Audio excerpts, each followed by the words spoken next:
দেখে হয়তো বুঝতেই পেরেছো যে আজ কী বানাতে চলেছি। তো দেখো, আর যদি বুঝতে না পারো তাহলে আমি বলে দিচ্ছি। আজ বানিয়ে ফেলবো লাল লাল ঝাল ঝাল চিকেন কষা। তার জন্য এখানে আমি স্কিন সহ চিকেন নিয়ে নিয়েছি, পিসগুলো দেখো, দেখলেই বুঝতে পারবে। তারপরে নিয়ে নিয়েছি 4 পিস আলু, যেহেতু আমার আলু খেতে খুব ভালো লাগে সেহেতু আলু তো দিতেই হবে। তারপরে একটা মিক্সিং জারে দিয়ে দিয়েছি আদা, একটা গোটা পেঁয়াজ, কিছু রসুন। তারপরে যেহেতু বলেছি লাল, তো লাল লঙ্কা তো দিতেই হবে।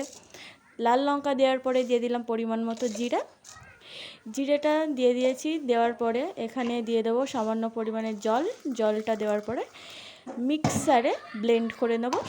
তারপরে নিয়ে নিয়েছি একটা কড়াই, কড়াইতে দিয়ে দিলাম তেল। এখানে আমি সাদা তেল নিয়েছি। নেওয়ার পর দিয়ে দিলাম তেজপাতা, গোটা জিরে, পেঁয়াজ। পেঁয়াজটা দেওয়ার পরে একটু ভালো করে ভেজে নেব। আর কালারটা আসার জন্য এখানে দিয়ে দিয়েছি সামান্য পরিমাণে লবণ আর সামান্য পরিমাণে চিনি। সামান্য মানে সামান্যই কিন্তু, ঠিক আছে। তারপরে পেঁয়াজটা ভাজা হয়ে গেল। ভাজা হওয়ার পরে দিয়ে দিলাম বাটা মশলাটা। বাটা মশলাটা দেওয়ার পরে ভালো করে কষিয়ে নেব।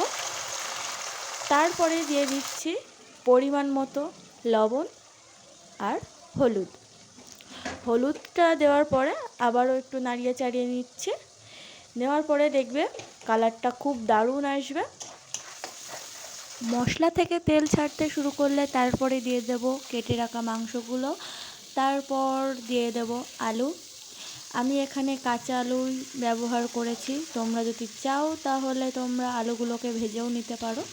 আমি মনে করি যে কাঁচা আলুটা দিলে হয়তো টেস্টটা সুন্দর আসে। তারপরে আর কি কষিয়ে নিতে হবে।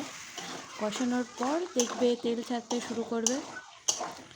মাংসটা খুব ভালো করে কষানো হয়ে গেছে, দেখো গাইস তেলটাও ছেড়ে দিয়েছে। এবার দিয়ে দেবো পরিমাণ মতো জল। এখানে আমি গরম জল দিয়েছি। গরম জলটা দেওয়ার পর ভালো করে মাংসটা সিদ্ধ হয়ে যাবে। তারপরে দিয়ে দিচ্ছি একটা পাতি লেবু। পাতি লেবুটা একটু সবুজ অংশটা একটু গ্রেট করে নিচ্ছি। তারপরে দিয়ে দিলাম পাতি লেবুর রস। তারপরে দিয়ে দেবো একদম শেষ যেটা, সেটা হলো গরম মশলা গুঁড়ো। এখানে আমি গরম মশলা গুঁড়োটা দিচ্ছি। দেওয়ার পরে নামিয়ে নিচ্ছি। নামানোর পরে জাস্ট কালারটা দেখো গাইস কেমন এসছে, কালারটা দেখো এত লোভনীয়, দেখলেই বুঝতে পারছো।